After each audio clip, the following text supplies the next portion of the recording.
आप बताइए 2019 के सर्जिकल स्ट्राइक को लेकर पाकिस्तान में खलबली मची। पाकिस्तान के तमाम मंत्रियों ने इस विषय को स्वीकारा। पाकिस्तान के मंत्री और पाकिस्तान के सेना के अधिकारी अभी भी कह रहे हैं कि फिर से सर्जिकल स्ट्राइक न हो जाए। आप लोग जो मीडिया के बंधु यहां बैठे हैं, रोज इस पर डिबेट हो रही है और आप पाकिस्तान के बड़े अधिकारियों के बयानों को बाई रिकॉर्ड चला रहे हैं, जहां वो खुद कह रहे हैं कि हमें डर है कहीं सर्जिकल स्ट्राइक न हो जाए।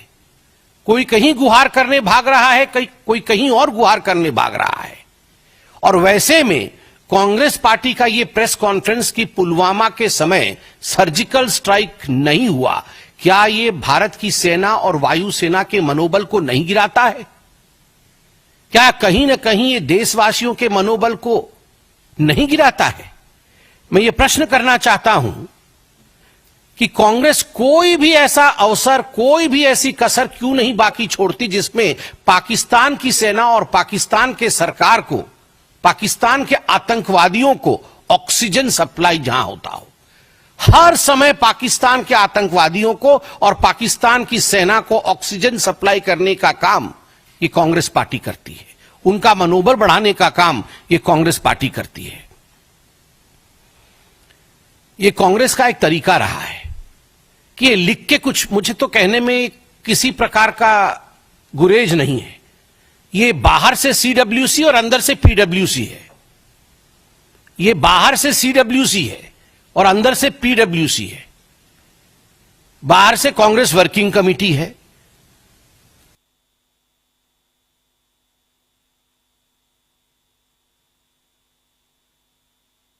और अंदर से देखा जाए तो पाकिस्तान वर्किंग कमेटी है।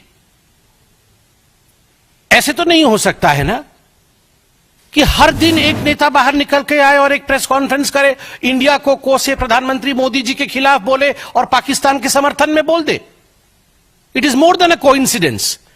ये एक बार हो सकता है, 2 बार हो सकता है, चलो 3 बार हो सकता है, मगर जब से आतंकी हमला हुआ है 22 तारीख से, हर दिन मैं फहरिस्त गिनाऊंगा तो फहरिस्त लंबी है और आप जानते भी हैं, मगर फिर भी सैफुद्दीन सोज जो इनके मंत्री रह चुके हैं, बड़े नेता है कांग्रेस पार्टी के, कश्मीर से ही हैं, खुद निकलकर कहते हैं कि हमें बात मान लेनी चाहिए पाकिस्तान की कि आतंकवाद की गतिविधि में पाकिस्तान का कोई हाथ नहीं है, हमें पानी बंद नहीं करना चाहिए पाकिस्तान का।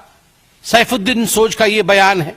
सिद्धरमैया जी, रोना धोना शुरू हो गया सिद्धरमैया जी का डे 1 से कि युद्ध नहीं होना चाहिए, युद्ध अच्छी बात नहीं है, पाकिस्तान को छोड़ देना चाहिए। क्यों छोड़ देना चाहिए जी? उसके बाद आरबी तिम्मापुर जो मंत्री हैं कर्नाटक में, उनका कहना है कि नहीं, सरकार झूठ बोल रही है। ये जो आतंकी आए थे, इन्होंने कोई धर्म नहीं पूछा, किसी से मजहब नहीं पूछी और ऐसे ही गोली चला दी। और जो लोग, जो टूरिस्ट ऐसा कह रहे हैं कि मजहब पूछ करके मारा है, उनका कहीं ना कहीं मेंटल फॉगिंग हुआ है। यह आरबी तिम्मापुर का बयान है। बीके हरिप्रसाद, मंत्री कर्नाटक, बड़े नेता कांग्रेस पार्टी के, वो कहते हैं आपके लिए, भारतीय जनता पार्टी के लिए पाकिस्तान दुश्मन राष्ट्र होगा, एनिमी कंट्री होगी, हमारे लिए तो पाकिस्तान नेबरिंग कंट्री है।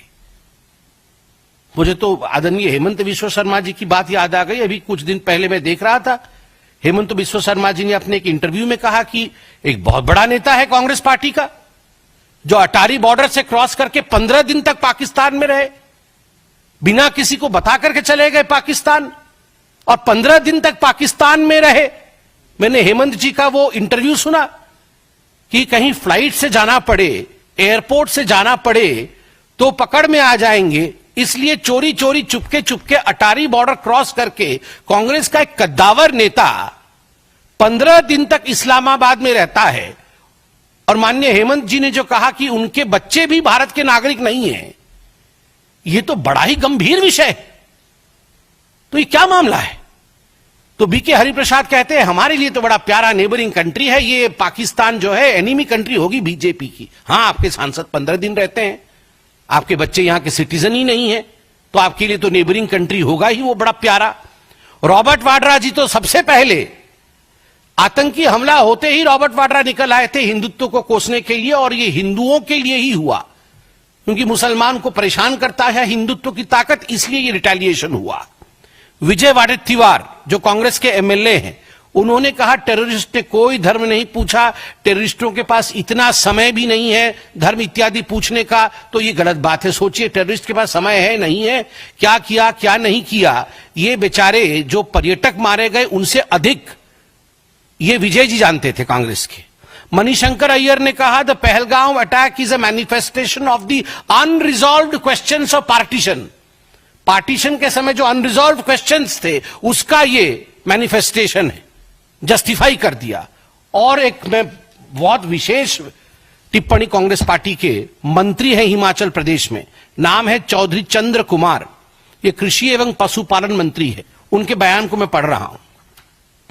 इस वक्त पूरा विश्व हम पर थूक रहा है, हम पर मतलब हिंदुस्तान पर, इस वक्त पूरा विश्व हम पर थूक रहा है कि हमारे देश में कैसी सुरक्षा व्यवस्था है। पानी और बिजली रोककर किसी से बदला थोड़ी लिया जाता है। जब सरकार इन आतंकवादियों का खात्मा नहीं कर पा रही है तो अंत में पड़ोसी देशों पर थोप दिया जा रहा है कि उन्होंने फैलाया। दहशतगर्दी तो पाकिस्तान में भी है, अफगानिस्तान में भी है, कनाडा में भी है, अमेरिका में भी है। किसी का पानी और बिजली रोक देने से बदला नहीं होता है, ये इंटरनेशनल एग्रीमेंट है। टेबल पर बैठकर पॉलिटिकल सॉल्यूशन ढूंढना पड़ेगा, गोली बंदूक से कोई हल नहीं होता। 28 अप्रैल को चौधरी इंद्र कुमार, मंत्री हिमाचल प्रदेश, वो बोल रहे पूरी दुनिया हिंदुस्तान पे थूक रहा है, और दहशतगर्दी तो बेचारे वो तो पाकिस्तान भी भुगत रहा है, उनका दोष थोड़ी है। ये तो हम अपने आप को बचाने के लिए पाकिस्तान के ऊपर दोष मढ़ रहे हैं, दोष थोप रहे हैं। आप सोचिए, मैं इनको पीडब्ल्यूसी क्यों ना कहूं, ये बाहर से सीडब्ल्यूसी और अंदर से पीडब्ल्यूसी, बाहर से कांग्रेस वर्किंग कमेटी, और ये तमाम जो फहरिस्त मैंने गिनवाई है, इनके बयान सुनने के बाद ये अंदर से पीडब्ल्यूसी। और फिर कहते हैं रिजोल्यूशन में, हमें स्ट्रेटेजी बता दीजिए, हमें स्ट्रेटेजी बता दीजिए, किस समय, कहां, कैसे, किस हथियार से आप क्या करेंगे, ये स्ट्रेटेजी हमें बता दीजिए। वाह, आपको स्ट्रेटेजी बता दे और आप तुरंत पाकिस्तान पहुंच जाए डिक्लेयर करने के लिए कि ऐसा होने वाला है। तुरंत, बिना, मैं आपको गारंटी करता हूं, इनको अगर स्ट्रेटेजी बताई जाए ये पीडब्ल्यूसी वालों को, तो ये बिना समय गवाए कंपटीशन होगा, होड़ होगा इनके अंदर कि पाकिस्तान को पहले कौन बताएगा। ये सारे पीडब्ल्यूसी वाले वहां पहुंच जाएंगे बताने के लिए। और आपने तो देखा ही होगा, यह भी मैं आपको पढ़ के सुनाता हूं। पाकिस्तान के पार्लियामेंट में सैफुल्ला अब्रू, जो कि सीनेटर हैं पीटीआई के, सैफुल्ला अब्रू ने क्या कहा है, मैं अभी पढ़ देता हूं। सैफुल्ला अब्रू ने कहा कि अखिलेश यादव की समाजवादी पार्टी और आम आदमी पार्टी का जिक्र उसमें किया है, और कहा है कि पूरी इंडिया की ऑपोजिशन पहलगाम हमले की मजम्मत, मतलब बुराई कर रही है। चाहे वह दिल्ली की आम आदमी पार्टी हो या फिर उत्तर प्रदेश की समाजवादी पार्टी, कोई मोदी का साथ नहीं दे रहा, सभी विरोध कर रहे हैं। किसी ने मोदी को सपोर्ट नहीं किया। सभी ने कहा कि ये तुम्हारा वाकया है, तुम पहले ही मुसलमानों के खिलाफ हो और अब तुमने अपने आप को ढकने के लिए कोई कवर तुम्हें नहीं देगा। वहां जय जयकार हो रही है अखिलेश यादव की, वहां जय जयकार हो रहा है अरविंद केजरीवाल का पाकिस्तान के पार्लियामेंट में। तो राहुल गांधी ने सोचा, अरे ये हम रावलपिंडी अलायंस वाले, हमारे दो लोगों का तो बड़ाई हो चुका है, तो हम पीछे क्यों ठहरे। चन्नी जी को छोड़ा कि सीडब्ल्यूसी की मीटिंग के बाद तुरंत आप प्रेस कॉन्फ्रेंस करिए, हमारी भी जय जयकार हो वहां पर। अब देखिए, कल से राहुल गांधी की, वैसे ही राहुल गांधी की जय जयकार बहुत हो रही है पाकिस्तान में, कल से उनके सीनेट में भी शुरू हो जाएगा जय जयकार पाकिस्तान में राहुल गांधी का। तो आप सोच के देखिए ये किस प्रकार के लोग हैं और देश के खिलाफ किस प्रकार का माहौल ये पाकिस्तान वर्किंग कमेटी बना रही है। हिंदुस्तान की जनता देख रही है, हिंदुस्तान की जनता इन देशद्रोहियों को जवाब देगी और मोदी जी आतंकवादियों को जवाब देंगे। धन्यवाद। को पूरी तरह से घेरते हुए संबित पात्रा भारतीय जनता पार्टी की प्रेस कॉन्फ्रेंस, जिसमें उनका कहना है कि पहलगाम हमले के बाद से जिस तरह से कांग्रेस पार्टी के नेता बयान दे रहे हैं वो CWC कम है, कांग्रेस वर्किंग कमेटी कम है, बल्कि PWC है, यानी कि पाकिस्तान वर्किंग कमेटी है। और इनके बयानात जो हैं वो